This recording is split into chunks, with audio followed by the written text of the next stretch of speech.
My dear brothers and sisters, it's the first day of our TRIDUUM Mass in honor of Our Lady of Lourdes.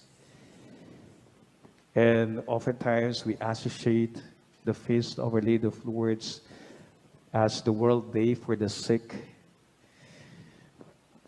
I think it makes sense that there is a day for the sick,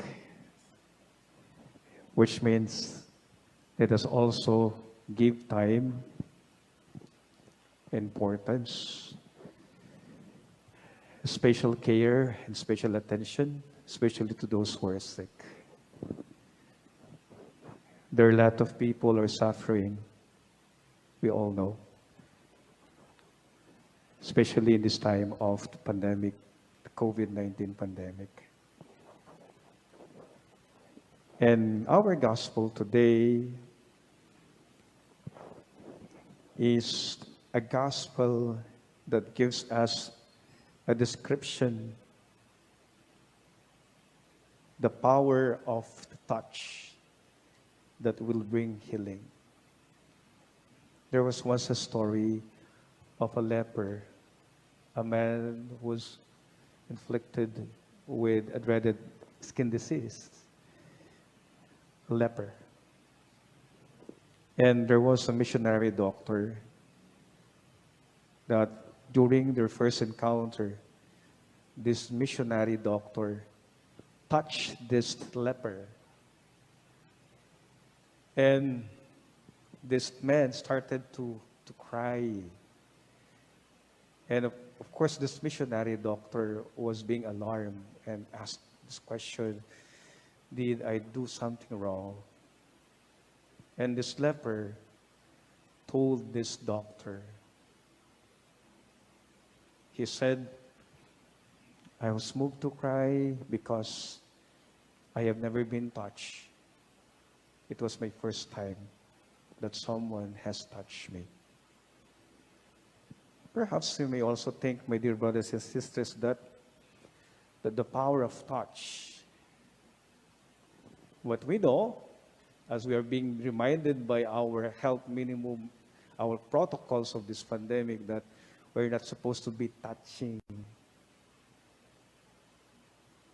We hold back. But we know how we wished that we will be touched. Because we know that the power of touch is something that will bring healing.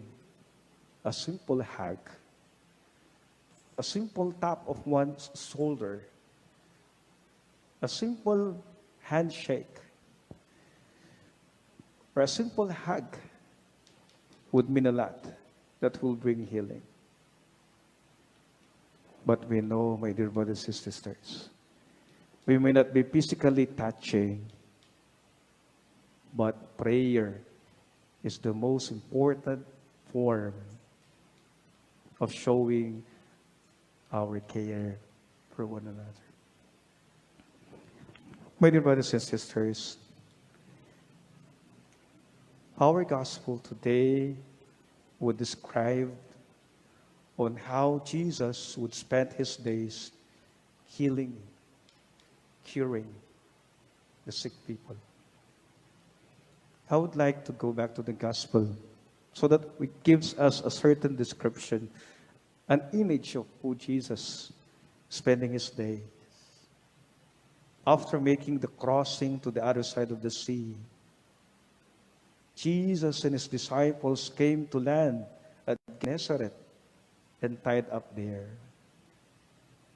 As they were leaving the boat, people immediately recognized him. They scattered about the surrounding country and began to bring in the sick on mats to wherever they heard he was.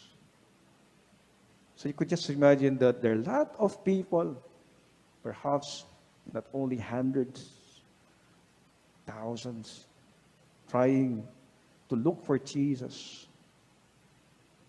Whatever villages or towns or countryside he entered, they laid the sick in the marketplaces.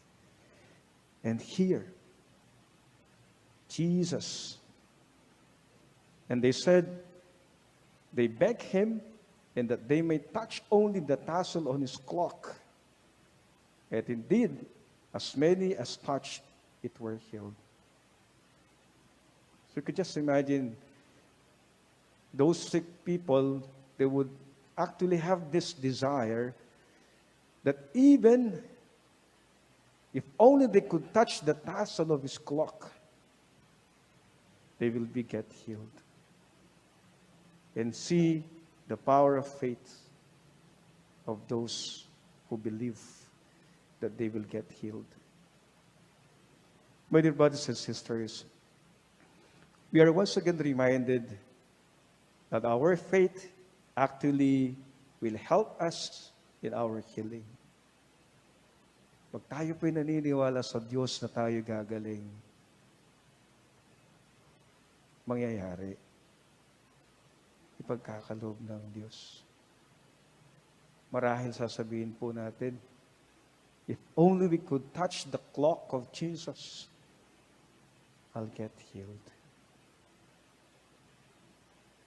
Nevertheless, even this time of pandemic, that we cannot be touching statues, religious articles, or our devotions.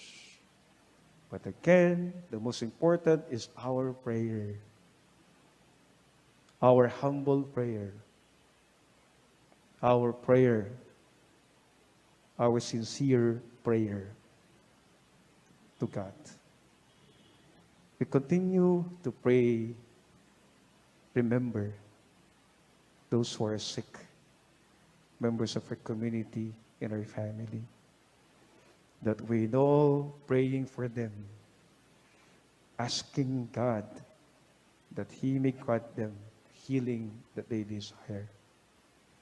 My dear brothers and sisters, more than touch, the physical touch, is the prayer, is in fact will help the sick person to get healed. Amen.